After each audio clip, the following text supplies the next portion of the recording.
এই হচ্ছে AGT live 24/7। ये है AGT live 24/7। This is AGT Live 24/7।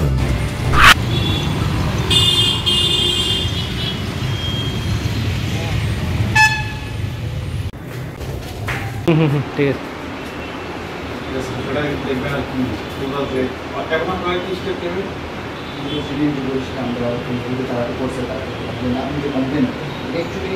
আজকে দেখা যাচ্ছে নেট দুনিয়ায় একটা ফেসবুক পোস্ট একটা ঘুরে বেড়াচ্ছে কি আপনার নামে, কি এটা কি দেখলাম দাদা? হ্যাঁ, আমিও দেখতে পেয়েছি, আমাকে পাঠায় অনেকে যে এরকম একটা পোস্ট হয়েছে। আমি তো দেখে অবাক।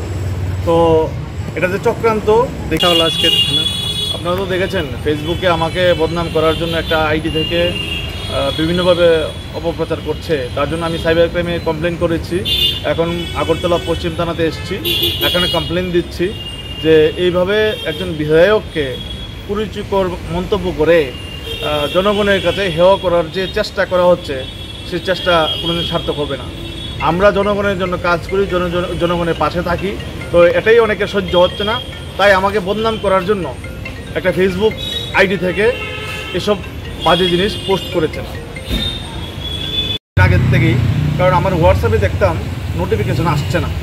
তারপর দেখলাম যে গতকাল একজন আমাকে ছবি পাঠিয়েছে। তো আমি ছবিটা দেখার আগেই সিন হয়ে যাচ্ছে, মানে তখন ভাবলাম যে হোয়াটসঅ্যাপটা কিছু একটা হয়েছে। তারপর দ্বিতীয় বিষয়, আমি ফেসবুকেও পোস্ট দিয়েছি, হয়তোবা এরকম হ্যাক হয়েছে আসল বিষয়। কিন্তু তারপর আজকে দেখলাম একটা পোস্ট, যে পোস্টটা নেট দুনিয়ায় দেখা যাচ্ছে।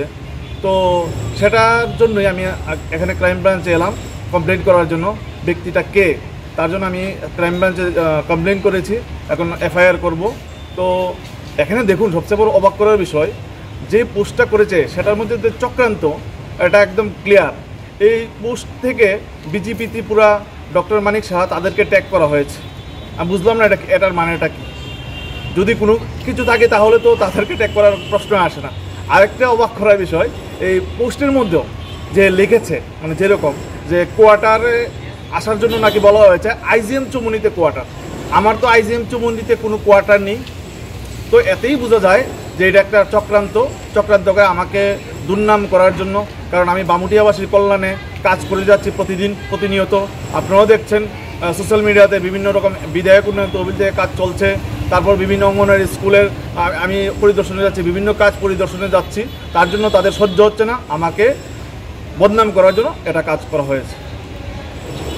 তো এখন কি পরিকল্পনা, কি অ্যাকশন নেওয়ার পরিকল্পনা বলতে, আমি তো এখানে সাইবার ক্রাইমে এসেছি। তো এখানে দেখলাম যে পোস্টটা ডিলিট করে দিয়েছে। তো এখন আমি থানায় যাচ্ছি কেস করার জন্য।